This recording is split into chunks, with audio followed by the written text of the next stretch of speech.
Well, dozens of homeowners are preparing to pay thousands for a major public street and sewer improvement project. But the I-Team has learned two city VIPs owning properties on the same street won't have to pay a penny. Eric Ross is live in studio with more on this controversy. Eric. Good evening. Two of the 5 property owners exempt from having to pay for the construction have ties to City Hall. And when we asked the mayor why they don't have to pay up, he said it was an honest mistake. But some homeowners believe it was not a mistake at all. On South Packard and Armour in Cudahy, the road is very old and crumbling. Homeowner Mary Kilpatrick admits the road is in desperate need of repair. We don't have a problem with the fact the work needs to be done. The city is improving the sewer system and will eventually redo the entire road between Lunham and Cudahy. Residents were informed of the project back in October 2014.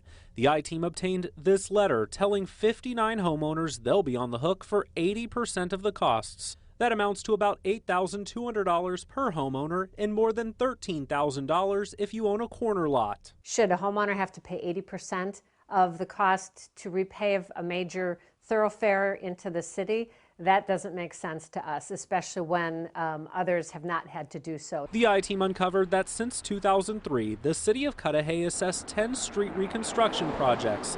Through an open records request, we found a total of 5 city projects in which homeowners were required to pay for more than 70% of repair costs. Within our city code, it's laid out how much the city is responsible for, how much the homeowners are responsible for. In addition to being upset about paying nearly the entire cost, homeowners are also questioning how 5 property owners became exempt from having to pay. Records show the city extended the sewer and street project an extra block to Plankinton Avenue, a block that includes the city inspector's house and a building owned by the former city attorney. The mayor admits they should have been billed for the repair work. It was an error. It was a mistake that sometimes, unfortunately, people make.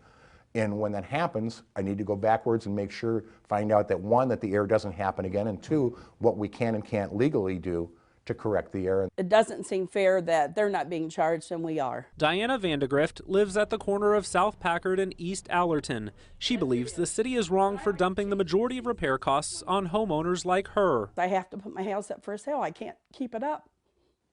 And obviously you want to keep your house. Well, I do. That's why I put so much work in it. She also believes excluding the city inspector and former city attorney was no mistake. I think we all feel the same way, that it was done on purpose. Do you understand why residents feel that this was no mistake, considering the fact that the former city attorney has his private practice business there and the city inspector lives on that block?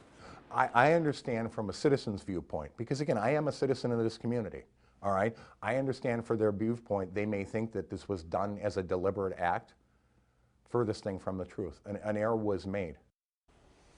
Now, it's still unclear whether the city will be able to collect money from those 5 property owners since the construction in front of their properties is already complete. It's important to point out the current city attorney's office is located inside the property owned by former city attorney Robert Jurczyk. Now, the I-Team started looking into this story after we got a tip from a viewer. If you have something you want us to look into, send us an email anytime or give us a call. The number on your screen, 414-967-5556.